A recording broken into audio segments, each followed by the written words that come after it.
Welcome to the third video in our virtual Grant Round series here at Teachers College, Columbia University. In the prior video we came to understand the need to understand culture. We said that providers need to have a sensitivity to cultural issues for each patient. We also said that often considerations of those who are members of the LGBT and MSM groups are left out when people talk and learn about cultural competence. In the prior video we learned that when healthcare providers sit with patients who are from the LGBT and MSM groups, they have entered a cross-cultural situation. Providers have to be able to work effectively in these cross-cultural situations. So, let's learn more about culture, while focusing on the LGBT and MSM cultural groups. We want you to learn to think about LGBT and MSM patients as belonging to distinct cultural groups. There is a cultural group of lesbians, or gay men, and men who have sex with men. And the cultural group of those who are bisexual. There is also the cultural group of those who are transgender. A culture involves ways of doing things, or practices and traditions. There are also beliefs and ways of looking at the world. These practices, traditions, and beliefs tend to be shared among members of that cultural group. A culture also involves passing on these practices, traditions, and beliefs from one group member to another group member. Traditions can also be passed on from one generation of members of the cultural group to the next generation of members of the cultural group. A new generation or members of a cultural group can also create new practices, new traditions, and create new beliefs that reflect the times in which the people live. New language, or new terms, or new beliefs can be created by members of a cultural group. For example, in many states across this country, lesbians and gay men are creating new practices and new traditions involving marriage. Now that more and more states have made marriage between two women or two men legal, we see the current generation of LGBT couples creating new practices and new traditions around marriage. LGBT couples getting married have ceremonies that may be similar to or very different from the marriage practices and traditions common to heterosexual couples. For example, LGBT couples getting married may create vows that reject traditional heterosexual marriages. Practices imply that one human being can possess another human being. Some LGBT couples are so sensitive to the dynamics of oppression that they reject marriage vows that imply one human being can possess another human being. Or, the idea of exchanging rings may be rejected and replaced with some other new symbols, practices, or traditions within marriage ceremonies. These may be new practices, new traditions, and new beliefs that prior LGBT generations did not create or forge when marriage was not legal. Yet, some of these new practices and traditions are springing up right now in the current LGBT generation. So, there can also be subgroups or pockets of a cultural group that involve certain members who start to do things in their own way. Every member of a cultural group has a right to define their own identity and to forge new ways of doing things. They have the right to develop and spread new beliefs. New beliefs and practices can begin to be transmitted from one cultural group member to another, and even from one generation of that cultural group to the next generation. As a result, there can be a lot of diversity of opinion, or difference of opinion, and a variety of ways of seeing the world even among members of the same cultural group. For example, consider men who have sex with men. There are some men who have sex with men, or MSM, who have decided upon the personal identity as someone who is gay. Other MSM have decided upon a personal identity as someone who is bisexual, having sex with both men and women. Then, there are other men who have sex with men who have decided that they are not going to talk about what they do sexually at all. They refuse to label what they do or who they are, accept a label. They do what they do, and feel no need to declare an identity. They refuse to take on the identity of someone who is gay. Or, they refuse to take on the identity of someone who is bisexual.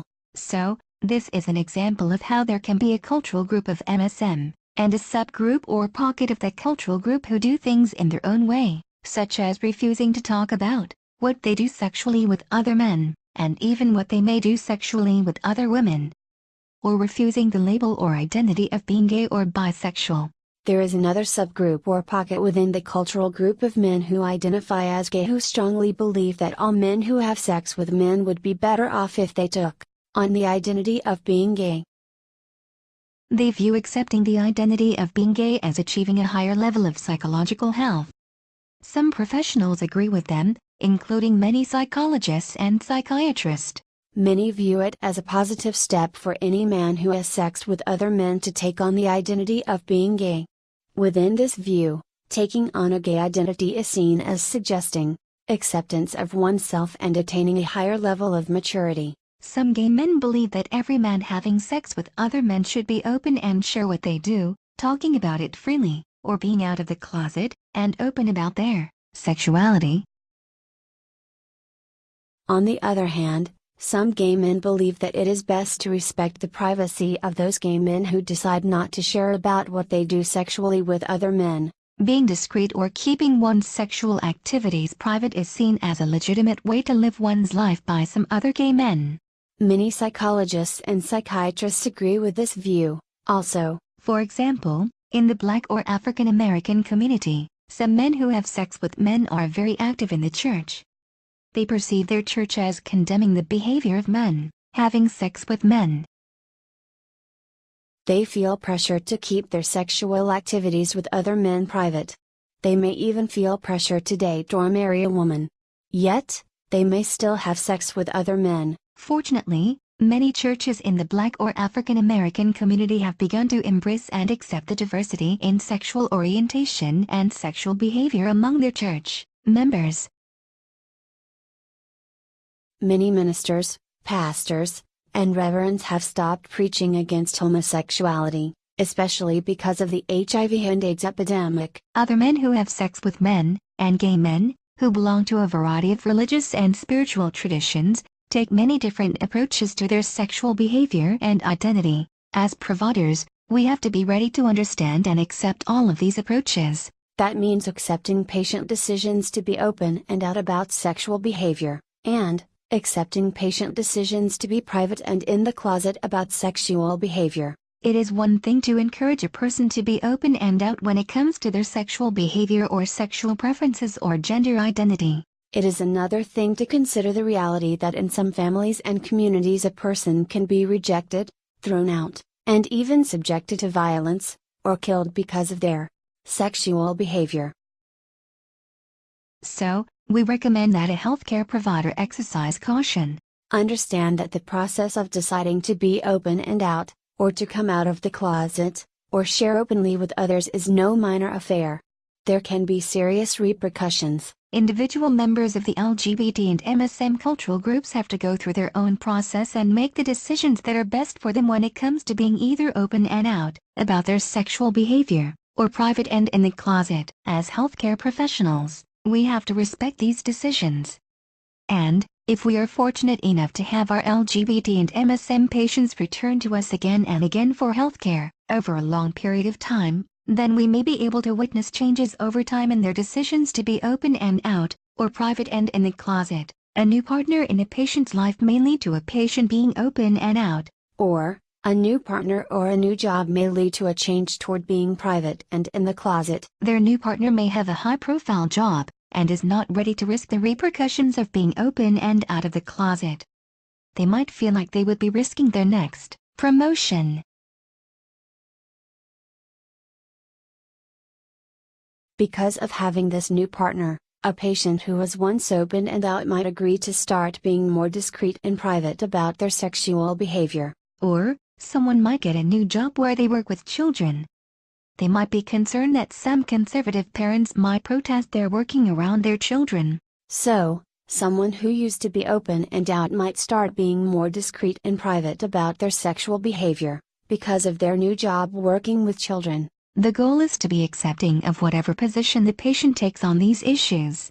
Decisions about whether to be out and open, or to be private and closeted, when it comes to sexual behavior are the individual prerogative of those who are members of the LGBT or MSM cultural groups. This diversity of opinion within the LGBT and MSM cultural groups is not too surprising. Think about it.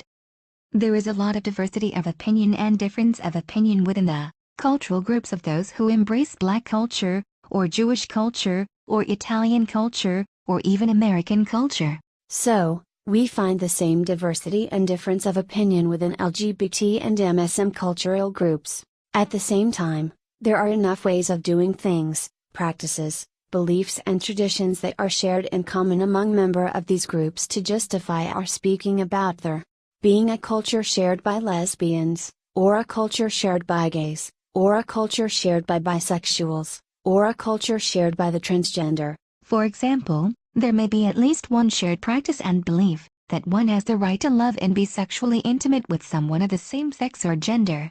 Or, there may be the common practice and belief that one has the right to love and be sexually intimate with someone who refuses to be placed in the gender category. Or, there may be the common practice and belief that one has the right to love and be sexually intimate with someone who chooses to be free to move back and forth between relationships with men and relationships with women. One might even speak of a larger common culture shared by those who are both LGBT and MSM. Here, what this larger non-heterosexual cultural group shares is at least one common belief: that people have the right and freedom to choose how they love, how they have sex, and how they define themselves, including their gender. We firmly believe that today's healthcare providers have the responsibility to learn how to effectively engage members of the LGBT and MSM cultural groups into the treatment process.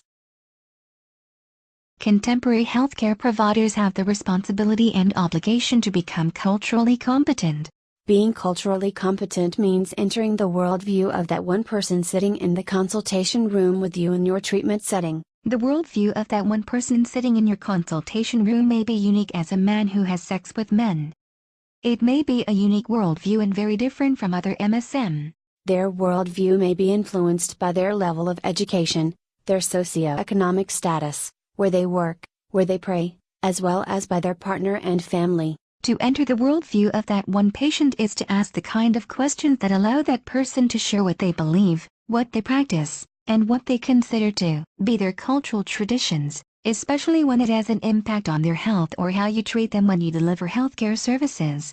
The worldview or way that one MSM patient sees their life, experiences, and traditions can be very different from another LGBT or MSM patient. So, we have to ask the kind of open-ended questions that will elicit the worldview of that one patient sitting before us in the consultation room. And, we have to learn to listen to their answers to our questions, and to be open to hearing whatever they are saying. This will allow us get to know and understand that one LGBT, or MSM patient sitting before us in the consultation room. We want to share some information on this website that will allow you to achieve success in asking the right kinds of questions, so that your LGBT or MSM patient will open up to you, and let you enter their world, and learn about their worldview, or a way of seeing things from their perspective. Later in the virtual Grant Round series we will discuss brief motivational interviewing, or MI. MI will serve as a guide for how to ask the right kinds of questions. Learning the latest Year 2013 version of MI will take us another step forward toward the goal of effectively engaging LGBT and MSM patients into the treatment process. Thank you for joining us.